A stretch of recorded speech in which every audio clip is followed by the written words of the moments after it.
Hey there, and welcome to ATL and 29, a podcast that looks at the NBA from the starting point of Atlanta. My name is Kevin Chouinard. I am here recording in between the loss to the New York Knicks and two upcoming games with the Cleveland Cavaliers, and I have both Glenn Willis and Tyler Jones with me. Tyler, what did you think of that New York game? It was a good game overall.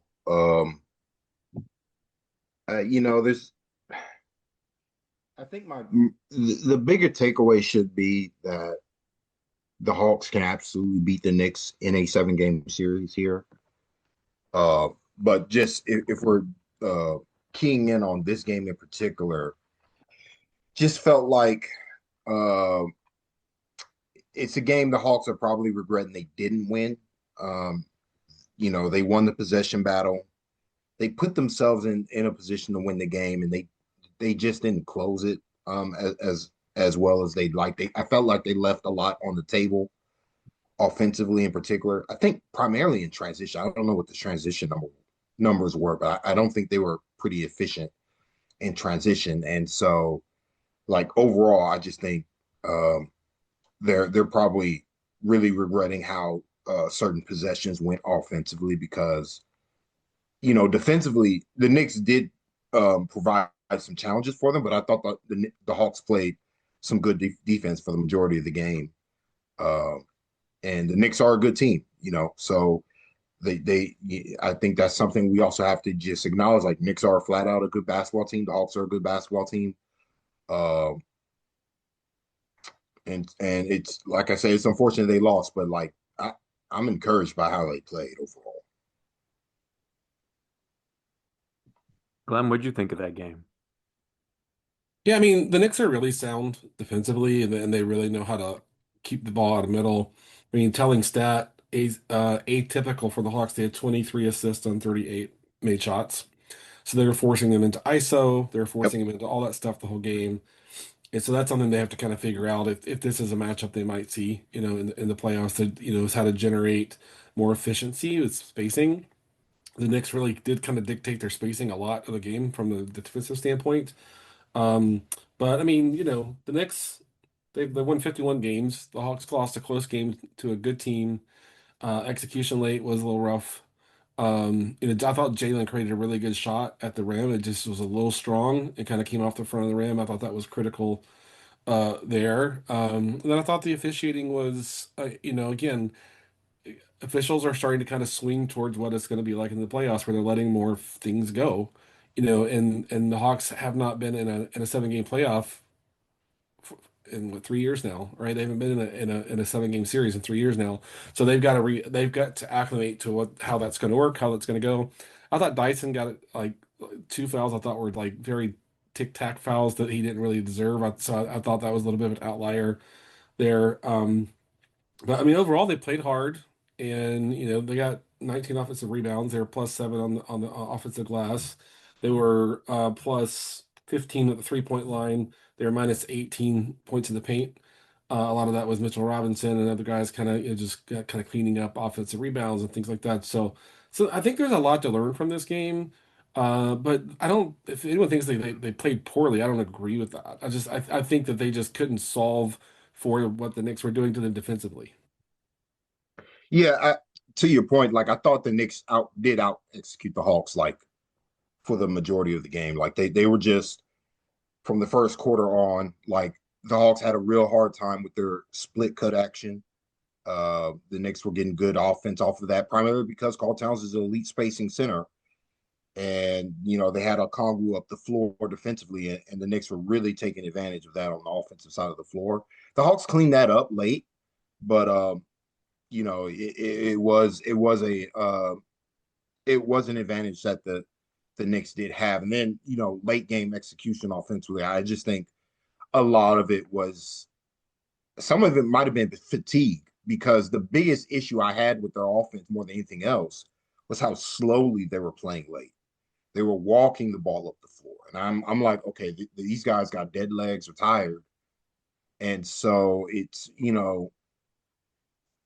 it goes back to like the bigger issue is that when the Hawks don't have Jock Landale, Quinn is forced to compensate by just playing Jalen more to clean up the defensive rebounding. But when Jalen plays more, you get the negative returns on defense. You get the negative returns on like key plays on defense. Like he doesn't get that rebound at one time because he's getting out hustled or he's getting out hustled for a ball. And I'm like, well, he's playing 41 minutes and he's driving the entire offense. So you got to expect some fatigue here. So that's something where that's kind of the bigger pressure point for just like if we're thinking small. It's like the Hawks got to figure something out with the backup center here. Hopefully Tony Bradley can figure it out, but we'll see. What did you make of Tony Bradley's debut? I thought it was rough. I mean, he hadn't played, I don't know when the last time he actually played in an actual NBA game. I have to go look at Basketball Reference to see when that was. I think it was like Uh, January for yeah, actual NBA game. right, exactly. But I mean, he played for the Pacers last year. The Pacers play really, really fast. The Hawks try to play fast. So this shouldn't be like a big context change for him around that. But this was his first time in this game, first time playing in the system, etc. And to Tyler's point, the Knicks were kind of dictating pace more than you'd like from a Hawks standpoint. But like the outlet pass, that was kind of off the mark to Zach. Couple things there. It's just a rhythm, I think. And he needs to play. Against in these Cleveland games. And Quinn swung towards Mo for other parts of the game. They had a hard time with Mitchell Robinson, on the glass. So it'd be interesting to see like if Quinn swings a little bit more towards Sonny Bradley next few games to let him get acclimated. Because depending on who they match up with in the first round, if it's the Knicks again, tough matchup there. You need his size. We've talked about the Cavs aren't really that big at the 4 and the 5, so you could probably play Mo against Cleveland, for me. So, but interesting to see which way Quinn goes with the backup / 4 or 5 minutes against the Cavs. And I think,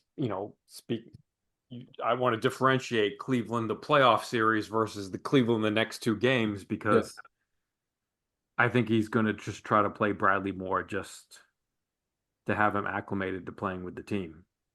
And that might not be hey, I actually want to play him in a Cleveland playoff series, but I want to have him ready. We don't know who we're playing yet. Maybe we're going to need him versus New York or whatever other team. So I think he'll be playing these next 2 days. Not like I thought he was fine. It was like all of Tony Bradley's problems were like just like offensive rust, but like defensively, I thought he looked good. Like he was up to the level and getting back in a timely manner. He was boxing out. He was like hitting the glass. Like I thought all the defensive things looked good for him. Just like being in a flow with his offensive teammates like that. That's not something you can do 12 hours after you sign a contract. yeah, take some time. Yeah, no, I mean, defensively, I liked what Bradley was bringing to the table. Uh, Hmm. he brought the physicality that they needed. I just think offensively, he just wasn't, he clearly looked like somebody who hadn't played basketball, professional basketball in a while. And I like to me, they literally just signed him that day. So that means he didn't have practice. He might not even been at shoot around. Super I and asked Quinn, him. He said he did do shoot around. but like my thing is No, like I know.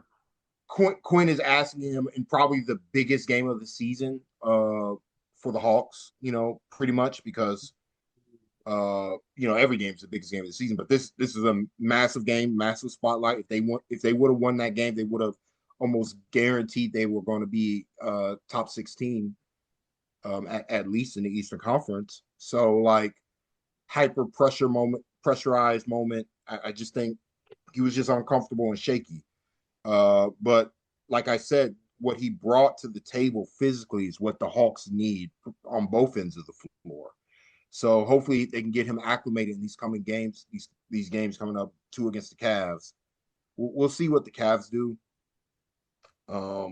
with their rotation. They have a lot of injuries too. That's the so it's like a multitude of issues with the Cavs. So I'm not sure what they might try on Wednesday. Uh, but I think Cleveland is a better matchup for him to get acclimated in because their bigs aren't like their best players. Like Karl Anthony Town, I mean, Jared Allen is really good and Evan Mobley is really good, but Karl Anthony Towns and Mitchell Robinson are just like a different, you know, they just require way more attention to detail on both ends of the floor, considering their unique physical strengths and skill level with Karl Towns.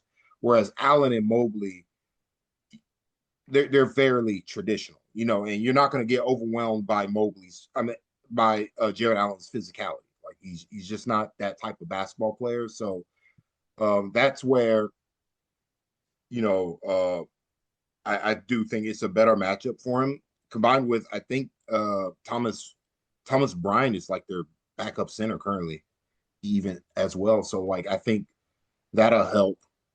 That's a good matchup for somebody like of Tony Bradley's caliber to get acclimated more because they're going to need him because like to me, uh, the inability to get Jalen if Jalen's playing 40 plus minutes, it's a loss. Like I don't think Quinn wants to do that.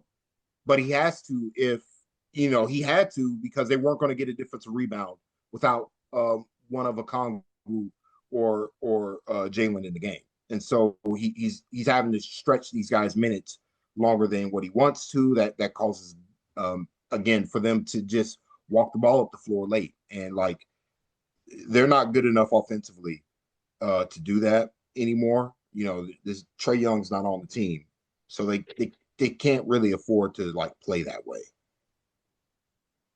If if the Hawks do end up in a playoff series and do have to end up with, minutes with Mo Gay at center against the Knicks in the playoffs, like it's an unfavorable matchup and it's a little bit unfair to Mo, but at the same time, especially, in the playoffs or in a game like yesterday, like be physical, Mo. Like if Mitchell Robinson is getting an offensive rebound because somebody knocked the ball loose and he's picking it up from his knees or his waist. Like, get your arms in there and foul him. He's a 40% free throw shooter. Like, Yes. he should not get free chances at the rim Yeah. if it's It was not a too play much of where the that. ball has stayed up high over his head. Like, if It it's up was there, that's one thing. You don't want to give him the and one. If the ball comes down, you have to foul him instantly. for whatever reason the Hawks didn't want to foul. I think they didn't want to be in foul trouble, but that would be an easy play. Like if they play in the playoffs, that is just something they have to do. Like, okay, he got the offensive rebound, fine. Foul him, put him on the line, force him to make some free throws. Let's keep the game going. Like if we got to muck up the game up to get him out the game, so be it. And they only call half of them anyways. Like that Yeah, game was so physical. Like if you commit a foul, like they might call it, they might not call it. Like just get your arms in there and let there be contact and make it that much harder. Like it should be a clean pickup for them.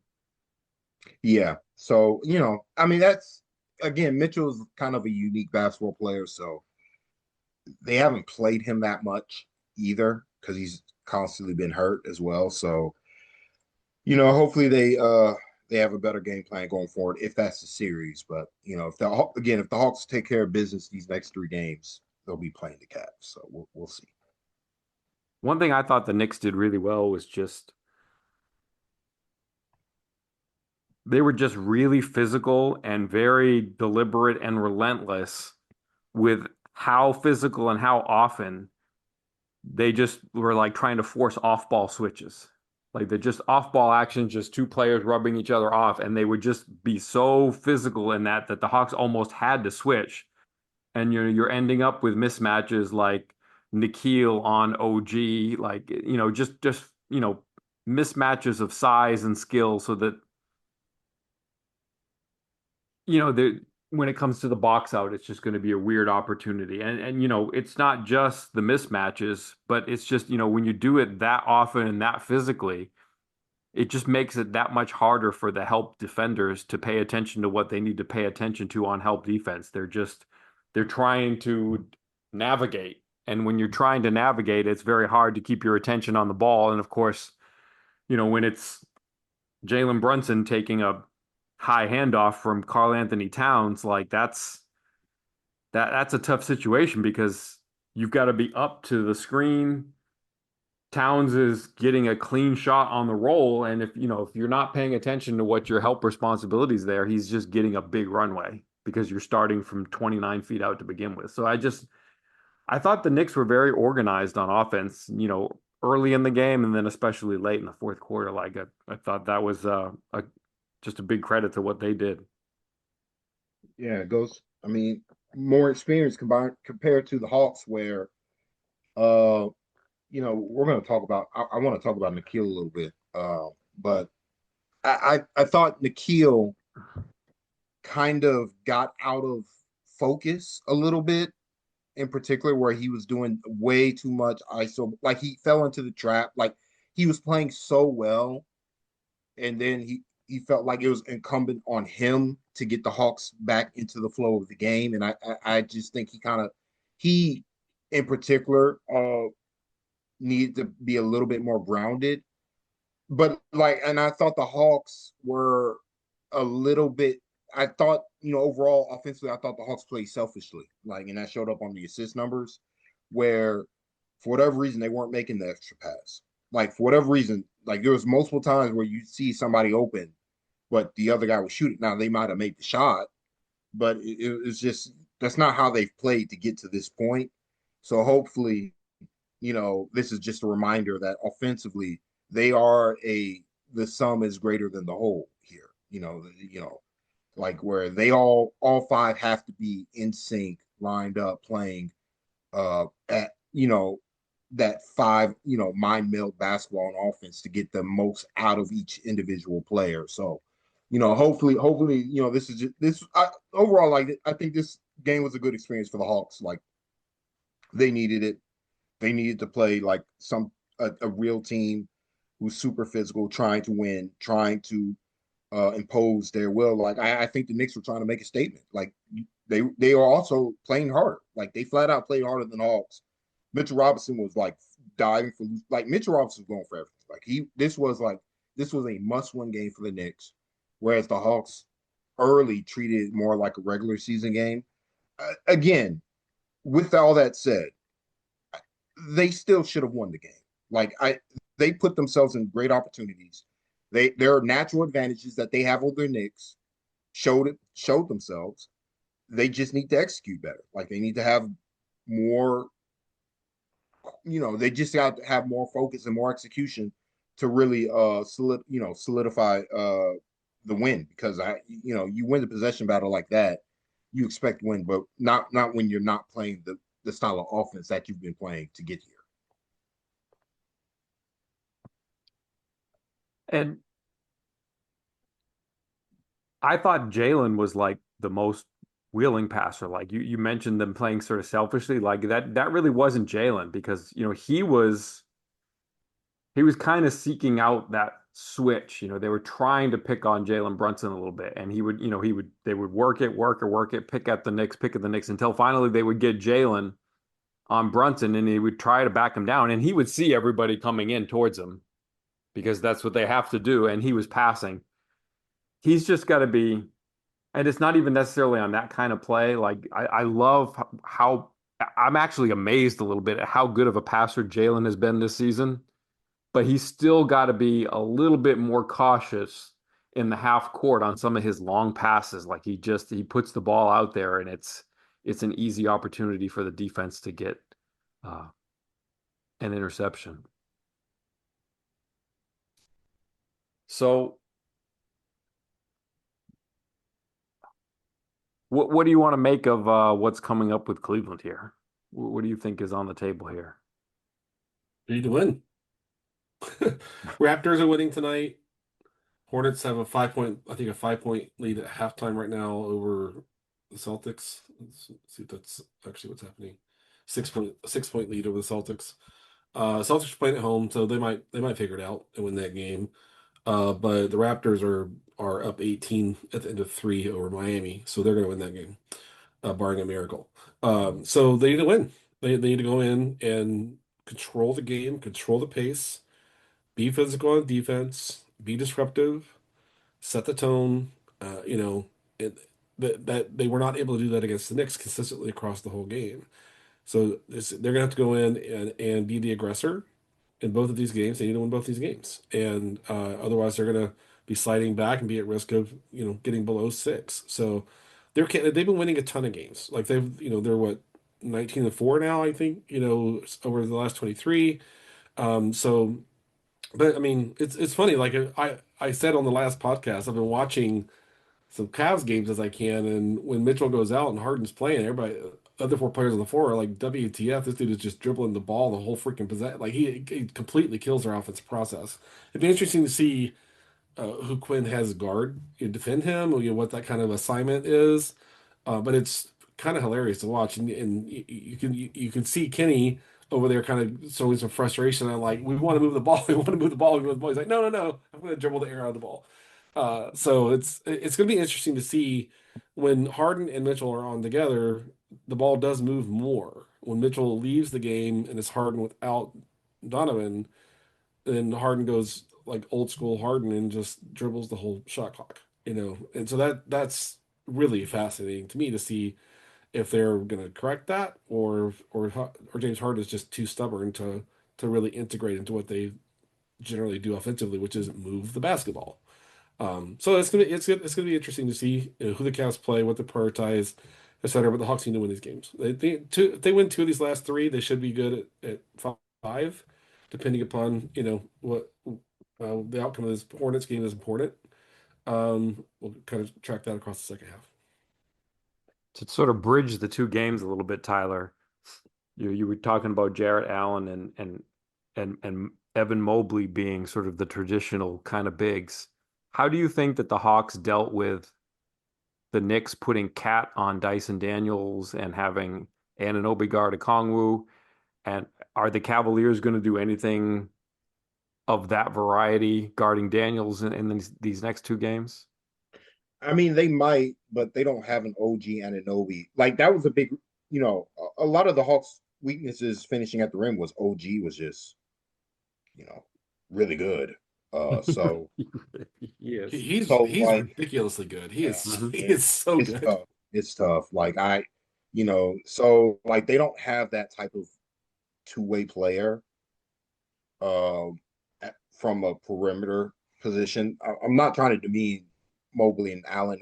It's just Right. like it's different. It's different with OG. So that's where it shouldn't really matter. I thought I would like to have seen Dyson bring the ball up the floor and generate the offense late more often. I understand his concerns, but if they're gonna but at the same time, I think the Knicks stopped cross matching. I think they played him straight up even to close the game, anyways. At that point, because I think they recognize that OG Anunoby is our best weak side help defender anyway, so we might as well just put him on Dyson Daniels. So that meant okay, Dyson can't bring the ball up the floor, then we got to go down the line here, and so like the Knicks provide unique challenges to the Hawks, like and the Hawks do the same to them. So it's a good matchup overall, but unfortunately, the Cavs don't have that level of point, that level of defender at the point of attack. Don't have the level of point of defender at the point of attack, and primarily their bigs are very good around the rim. Mobley's, a unique defensive talent in this league, but unfortunately, they have to put size on Jalen Johnson. So it's like, all right, Evan Mobley's guarding Jalen. That kind of nullifies him. And then Okongwu's space out to the 3-point line. And Allen has to guard. They don't have, because the Cavs don't have a big size forward that you can put on Okongwu. Like anybody, that's one thing the Hawks should do. If they put a smaller defender on Okongwu to start the game, they need to feature Okongwu like right away and get the Cavs to switch that matchup. Because if the Hawks enforce Allen to guard Okongwu, then the offense should purr here. But we'll see how about it if they're trying. If they're again, I don't know what they're going to do. Uh, these next two games, it's entirely possible that they want to be the 4th seed. So just because of they don't have a good shot at catching the Knicks here anyway. So if the Hawks would have won, weirdly enough, I think if the Hawks would have won, I think the Cavs might have gone for it on Wednesday just to see, but because they lost, like I don't, I think the incentive is going to be for the Cavs to be like, all right, we're not catching them. We need to get these guys healthy for the playoffs, and we don't want to show the Hawks anything. So they're probably not even going. They're probably not. If I was them, I wouldn't strategize on what I'm going to do game one. Um, I would dummy it. I think that would, you know, at least that's from you. If especially if there's no opportunity for me to move up to three, I think that might be the smarter approach for them. But we'll see on when we don't know, and we'll see on Wednesday. Do you think the Hawks did anything like that? Kind of played it vanilla themselves Again, in there's that some game? of that. There's some because there were some things they didn't do. One, they didn't put their center on Josh Hart, which is what every team does, right? They didn't do that, and so that allowed the Knicks to get their stuff with this starting lineup. They could have played it. I mean, they also played Tony Bradley. Like some again, he literally signed him the day before, and he clearly wasn't ready to play for the Hawks at least. So I think there's and like offensively, I did feel like they didn't attack. Um, they had some advantages. They I don't think they took advantage of completely. Like one thing they could have done is put C.J. McCollum in the post against Jalen Brunson. Just something like that. If Jalen Brunson's going to guard C.J. McCollum, why not just have C.J. Give C.J. a post up, create a double team, and then attack from there. Like there's stuff the Hawks didn't do. At least to try it. Like there are things the Hawks didn't do against the Knicks. I wouldn't be terribly surprised if the Hawks weren't gunning for it. And I kind of felt like again, I felt like the Knicks wanted that game more than the Hawks did. Like I do feel that way. Glenn, as the Hawks barrel down on the playoffs and the sport changes from one variety to the next, like what challenges are the Hawks going to face when the game gets exponentially more physical? Like what Yeah, I mean, like take for example like their half court offense. Like if yeah. if teams are allowed to be super duper physical, what changes for the Hawks in these aspects? Again, the thing that works against them is they haven't been in a 7 game series in 3 years. And the officiating has changed a lot in the last two playoffs. Like if you go watch these playoff games, they don't call fouls. Like they basically don't call fouls unless it's like super obvious. And and the Hawks can generate a ton of ball pressure, with Dyson and Nikhil and Gabe Vincent. So they have that, right? The backline defense is they're not that big. The rim protection is not, what you would always want it to be. And so that ball pressure is critical for them on defense. Now, when they have the ball on offense and defenders are being allowed to hand check and push and grab, which they're going to be allowed to do in the playoffs. They let that stuff go in the Yes. playoffs. So it's going to be a big adjustment for them. They're going to have to make that adjustment quickly and realize that's how it's going to be called, and know how to, okay, they're being physical with me. I need to be physical back with them. I need to I can get away with a push. I can slap his hand off of me. I can do those types of things. It's kind of funny. I forgot who on X last night said. I had a conversation about the Hawks being too ethical and that they need to be less ethical as we go to the playoffs. It was like exactly they need to stop being so ethical. And they're gonna have to, but they're gonna have to learn. They'll learn in the first quarter of the first game if they do end up 5 or 6 or wherever they end up, in a matchup there. That like, oh, okay, this is completely different than regular season. They're letting us push each other and grab each other and hold each other and all that sort of stuff.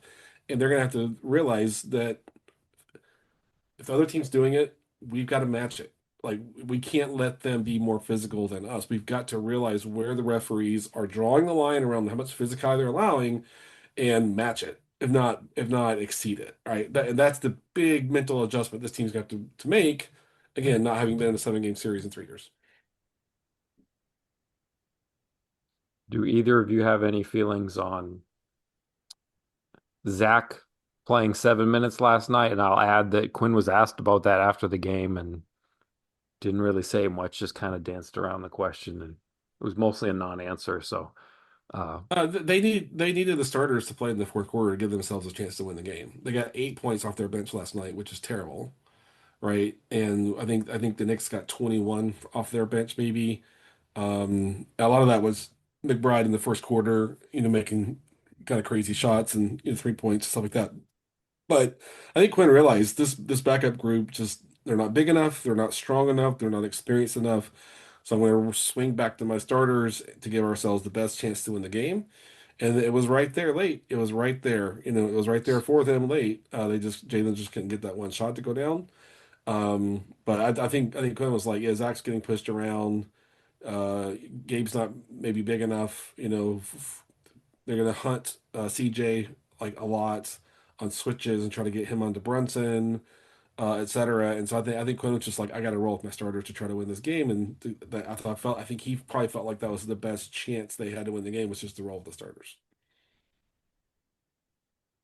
What do you think about that one, Tyler?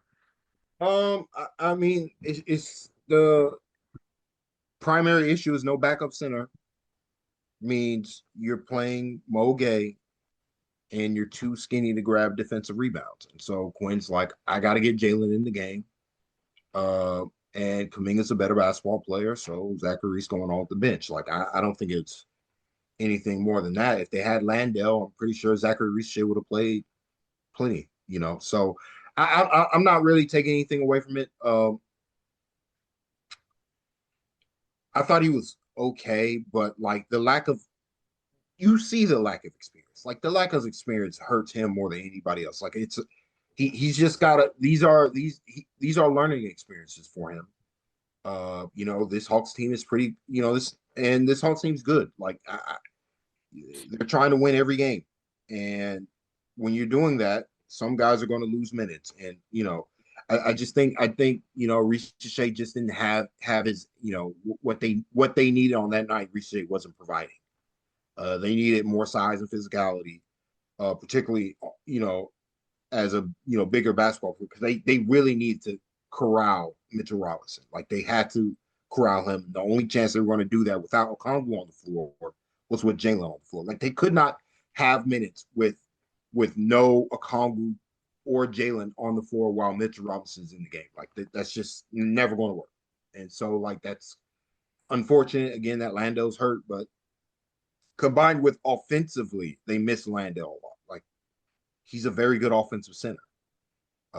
And without him, like I feel like Lando brings structure to that bench unit in ways that they don't have when he's not there. Hopefully, Tony Bradley can provide some of that just at the bare minimum to get set strong screens so that Riche has more space, particularly off ball to get in a better rhythm here.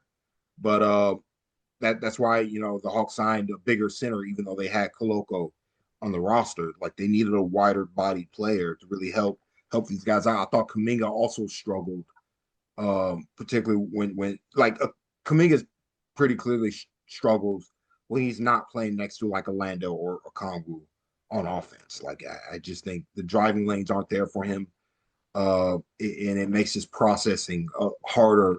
And that's where he's at his weakest right now as a basketball player, of processing what needs to happen on a possession basis. So I think Landale provided some structure that the Hawks lacked, and hopefully, Bradley can, provide some more senior leadership here going forward for that bench unit, because that unit can't be that poor if they want to consistently win in the playoffs. That they got to play better, and they didn't play well against the Knicks. Uh, let's see if I can phrase this question. So, with the Landale injury, Quinn, after the Magic game, really didn't say much about it. He was asked about it again yesterday pregame. What do you think about it? What do you think about sort of the lack of a suspension while Landale's out? Goga just keeps on playing. Doesn't really say anything about it. I don't really want to get into it. Then Quinn runs to FM radio this morning and starts spouting off about how unjust it was, how it was a dirty play. What is he saving his fireball for FM radio for? Is he just afraid to say it on a podium? Is he afraid that he's going to get fined? Like, Why not make a bigger deal, maybe in a venue that has some traction rather than just, maybe appealing to some local fans who might have tuned into the radio that day. I mean, I think it's for the reason you said. Like he probably didn't want he don't, I think Quinn doesn't want to take the focus off the team, you know, and he doesn't want to give excuses for what's going on. But like everybody knows what the situation is with the Magic, so like I think that's the case. Like I wouldn't take too much away from it. There, FM radio, you're allowed to stay more because it's not covered as much. Uh, Okay. in the NBA blog sphere or whatever. So I think that's kind of why he did that. But I don't know. I don't, he can say, it's fine that he said it, but like there's nothing. The NBA is not going to do anything about it. So that's unfortunate, but you just got to keep going. Anything else we should tackle here before we're done? Man, we got to talk about Game. Nikhil, man. I've been meaning Okay. to. Like, this is a real star turn to me. Like, this is, and that's I kind of I brought it up when I was talking about it earlier, where it was like he got out of pocket. But when you're playing this well, I get why he was doing all the things he was doing. I think this. I feel like he probably feels like he's playing the type of basketball he thought he was going to play. Throughout the entirety of his career, like he's playing unbelievably well. He's basically turned into like Bogey Corver on offense, but still provides great defense. It's incredible. Now he needs to um make better reads, offensively. Like if you're going to be a star player in this league, like he's going to get more attention. Like and this has already happened. That it happened during the Knicks game, and he needs to make better reads as a passer to really like solidify his standing instead of just relying on the shot making. But like this is, if you're a Hawks fan, like this is, it's exciting. Like it's just exciting to watch somebody really come into their own like this.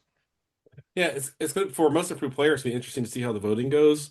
If some feel like Jalen deserves, if they split across Jalen and Nikhil, Duran, how he shows up. It's going to be I think a weird voting period to see which way if votes get split across three players and it ends up being kind of a weird outcome.